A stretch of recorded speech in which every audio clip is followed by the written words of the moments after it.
the last conversation that we had around me just, catching up on life or my life update.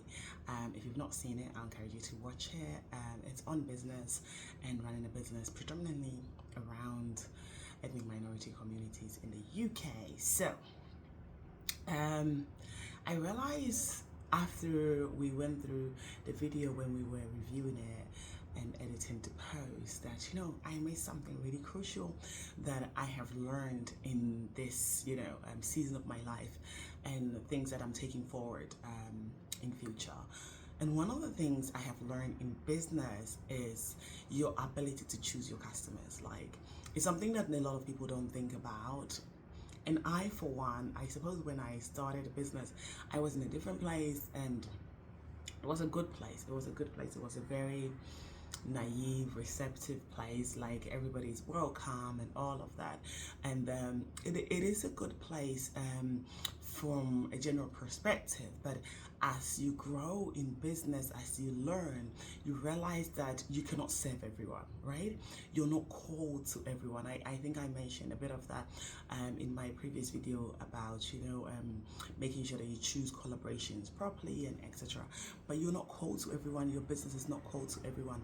And so it is so important that you specify who you are serving, who are your customers, who are your client base. It is so important. It's taken me 7 years. It took like literally 7 years to be able to come to this place. So believe me when I say I know how hard it is to choose your customers and to stick with it, and how challenging that can be, because a lot of the time, I say this all the time and I laugh with my husband. I'm like, I have such poor mentality. I have a poverty mentality that just sort of holds you down, right? I have that mentality that, I'm thinking of everyone. I'm thinking, and you realize that everyone is not thinking about you like that. And so it is important to, look at people from where you are and where you want to go. And so from that perspective, then I've always now said that it is important to choose your customers. I'll use two examples in two areas that I have been in to make the point for you, right? So I guess you open a business and you want everybody to come in, you are receptive, you need to build an audience and all of that, right? But as everybody comes in, you realize that there are people that are coming in, and I want to say off the bat here that I'm so grateful for the people that has come and supported our business all these years and help it grow and continue to support it to grow. But you realize that there are people that, okay, they're not necessarily committed to your business. They come because they have to, right? They need the odd something, and so they'll come. Otherwise, if they really have money to spend, they're not coming to you. They're not coming to you to spend that money, but because they need something that you have in your business premises, they will come. Okay, so I normally they just passerbys, right? They're not your customer base, they're passerbys. And then when they do come in, they're so entitled. They are like the most problematic people that you would ever come across, right? And I'm saying this, and it's reminding me of a conversation like I've had over 10 years ago with my friend, and it's just coming back to my head. And it's like, it's the people that are coming to spend £1. They coming to, and £1 is money, I agree. But I've come to a point in my life, and I've done so much work on myself and my mindset that £1, yes, £1 is money, but £1 is not enough money for you to come and disrespect me over, right? And I have to be able to stand my ground and be like, no, it's okay. It's okay. I shouldn't have to take this disrespect. No, it's all right. You can go. It's okay if you don't come back. It's okay, because my peace and my self-esteem I have to value that above, that £1. I have to value that above that 5p, that because of that 5p, you will spend 20 minutes just arguing, screaming, and, making the space uncomfortable for other people to be in. And I have to be like, no, that can grow, and it is so hard, because I am a people's person, and I want to understand everyone, and I want to include everyone. I want to bring everybody in, but over time you're like, no, you can't keep doing that. That stifles your growth, huh? That really stops you from progressing from where you are to another level, right? If you keep taking these craziness that comes with these little monies, like as though the energy around you is contaminated, and that's all you attract. And so I'm like, you know what, nope, it's gotta go, so in the food business, I have come to a place where I am comfortable to explain certain things to you, like for instance, selling mackerel in the last couple of months has been crazy because the price has literally doubled, and I understand that, and I personally, when I realized how much the price has changed, I was shocked. And so I understand that from another customer's point of view, and I feel I have to explain that to people. I have to say, okay, this is what's happened with mackerel, because the prices, gone right up, right? I will explain that to you.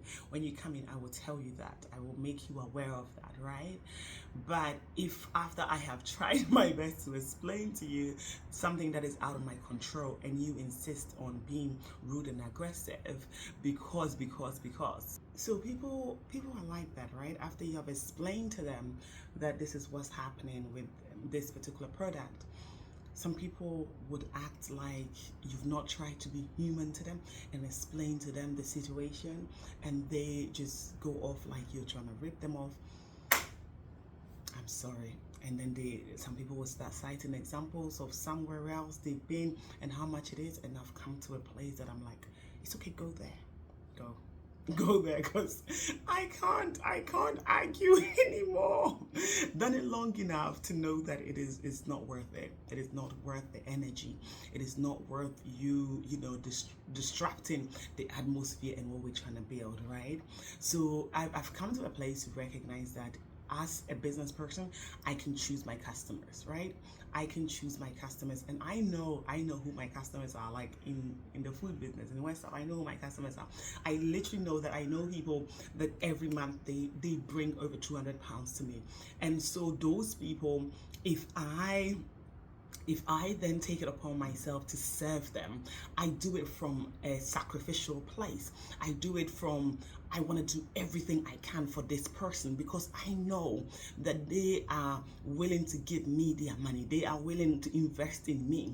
And so I am also equally willing to go out of my way to find the best products, to find the cheapest product. I know, because I came into the business to serve, and there are people that I understand what you're trying to do and are on board to support that, and I am like fully on board to just serve those people. I'll go up, I'll go low, like literally, like I will do all sort of somersaulting just to make sure that I deliver on customer satisfaction and deliver on good service for them, right? Even if it costs me something, I'm willing to do that for those people. But then there are people that just, like I said, they are passerbys. They just come because, by the way, you are there, and they need something, and they will come. And if you are one of those people and you come, you know why you're there. Listen, when they come, I'm like, you know why you're here. To just get your order something and go. Don't now come and argue with me about 5p bag. Don't do it. Don't come and argue with me. Don't come and do that. Don't come and make the atmosphere bad for the people working there. So much so that people don't want to come and work there because of the atmosphere that you create.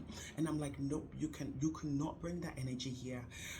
We've done that long enough to know that it is not welcome. So please, and it is taking a while, because honestly, anybody in business will testify to this, right? It's the people that bring the least amount of money to you. Sometimes they are the most troublesome people. Phew, by the time you collect that £1, you have suffered.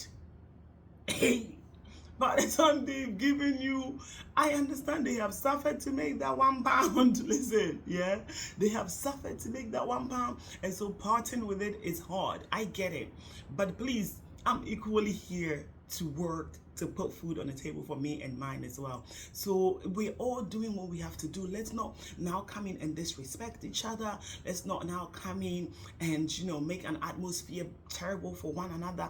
I don't want that. I come with my positive vibes, and I want to maintain my positive vibes, okay? So it is important, I believe, for us to choose our customers. Like, in the retail business, I think about the John Lewis's, I think about the Marks and Spencers, I think about, you know, the waitresses. They have their customers, and when they walk in there, they know why they're there. Okay, they know why they're there. And if you want to live up, if you want your business to go to that level, it's okay to accept that not everyone is your customer. It is okay to level up to those group of people that you are trying to attract and serve. And it's okay to say no to little money so that you have peace of mind. And I have finally come to that place, honestly. Even I take the other example of just in the hair business, right? Like, there are people that understand that they need to go to work, and when they go to work, it's okay for them to earn £18 an hour. They can earn £13 an hour. They can even earn, you know, £20 an hour. Yes, they can earn that money, but they don't think the people doing their hair deserve that money. Like, they look down on those roles, and so they come in with an attitude. When you tell them a price, they want to argue with you, they want to fight with you, and it's like, who wants that energy? Nobody wants that energy. Like, you would say, I have a baseline price of this price. You would tell the person up front, this is our baseline price, this is £25, that's our baseline price, okay?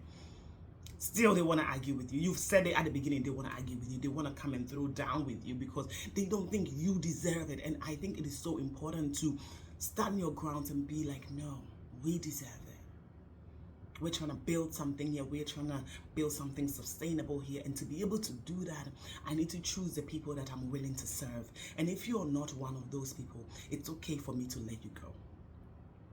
Because I'm telling you, there are people that comes in to spend good money, to spend really good money, and those are like the nicest people. Like, I am in 2026, I am on the road to find those people. Okay, I'm on the road to find those people and give everything for those people and just work really hard. I want to solve rich people problems. I want to solve rich people problems because that is less drama. There's less drama solving rich people problems because, my goodness, I have first-hand experience, and I can testify to the fact that it is incredibly hard to try and serve people that have less. And it takes so much out of you. You are always stressed. Your blood pressure is up. It's like all those things that you're like, no. Okay, so if you take anything out of this video, if you're in business, if you're going into business, choose your customers, set your price, choose your customers, and stand your ground. It will save you heartache. It will save you pressure. You just, know that here, I get it. There, there, everything is free. There, everything is cheap. Go there. But here, the energy is, this is our price. This is what we're doing here. And you can be a part of it or not, and that's okay. Right? Thank you. Thank you, and God bless you. Bye-bye.